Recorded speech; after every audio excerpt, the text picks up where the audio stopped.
Um, I think one of the most important words in government is accountability. You can never say it enough. And it's when we were compiling my record from the past 13 years, someone I didn't even know who was next to us said, "Wow, you really care about clean government, don't you?"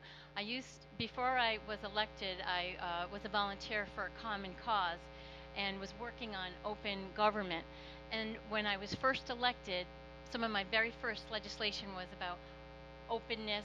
Like a lot of our voting records are not revealed at this time. You can't find out a lot of information, and spending by the legislature, some of it is open, other information is still secret. I've put in legislation year after year to make that, make us all aware of that.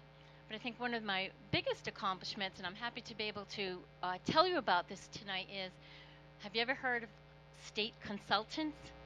Well, as a member of the Finance Committee, I was just astounded year after year when we look at the budget, and I said, $300 million for consultants? And someone whispered and said, "Betsy, it's actually probably even more than that. Maybe it's 300 million. And I said, who are the consultants? Why does the governor hire them? What salary do they get? Do they get benefits? Why are they being hired when we already have state workers?" Because I found the biggest abuse, as someone who's an attorney, was for legal services. So I said, well, if there are 1,000 attorneys employed by the state of Rhode Island, why do we have millions and millions of dollars going to law firms? And the administration said, well, you know, Betsy, we don't have qualified attorneys to take care of some of these cases. So I said, well, let's do something about that. Sat down one night and drafted legislation so that we would know how every dime of this consultant money was spent. So the first year, it didn't see the light of day. The second year, I was able to actually get a hearing on it. And then the third year, after a lot of negotiation, it actually passed. I was somewhat surprised, but that wasn't the end of the story, because I asked for quarterly reporting in this. So the first quarter comes by, no one tells us what their spending is. The second quarter, no one tells us what it is. So when we started making calls, the first call to a State Department was 10 seconds. Excuse me, was we filed that under bills to ignore.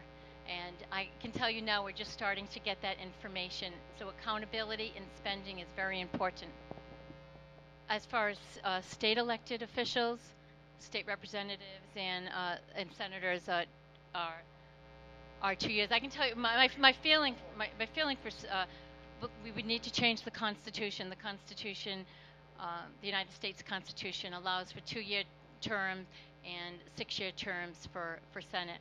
I can tell you in my experience in the state, and I wanted to acknowledge a couple of elected officials. Representative Rod Driver is here, and Senator Lou Reptakis is also in attendance.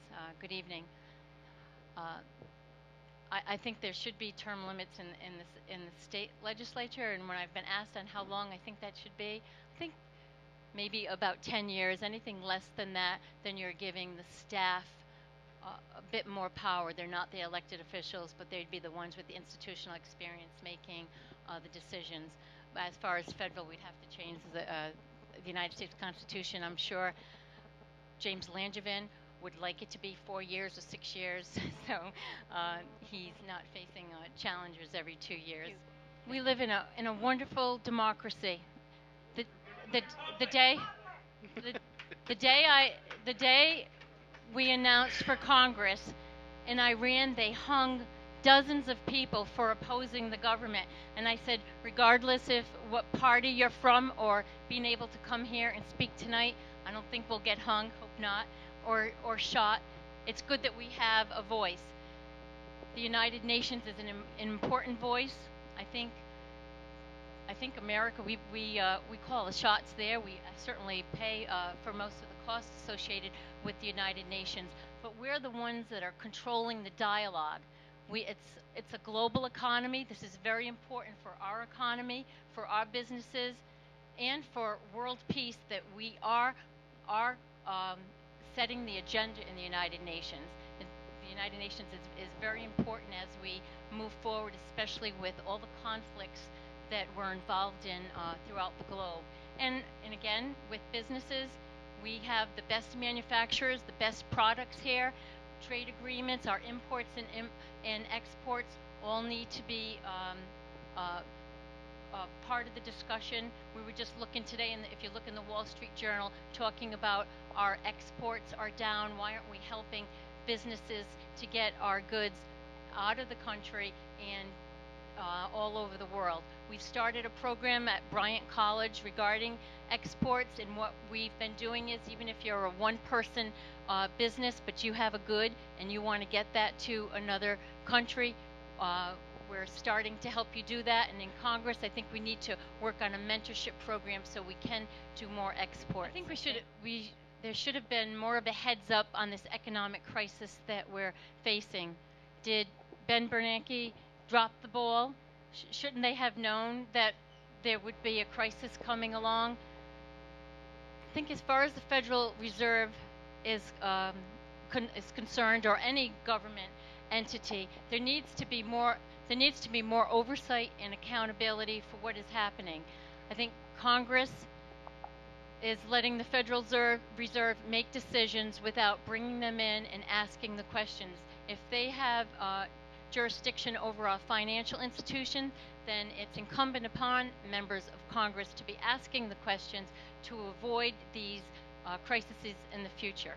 Thank you. I would hope that we'd have more competition in Rhode Island with health insurance.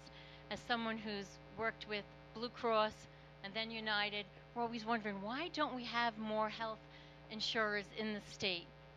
I think we'll have another one, hopefully, a public option, and that will bring in even more companies so that we'll have more jobs in Rhode Island.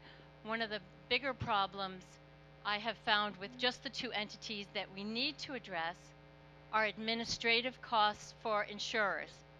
Do you know insurers spend a great percentage of their profits on advertising, as do the drug companies? One of the initiatives that I've been pushing for is a cap on administrative costs for insurance. So we're paying these high premiums, and they're just sure to go up, because even with the health care reform bill, even though it has many benefits, it doesn't control the cost of medicines, and it doesn't control the cost of insurance.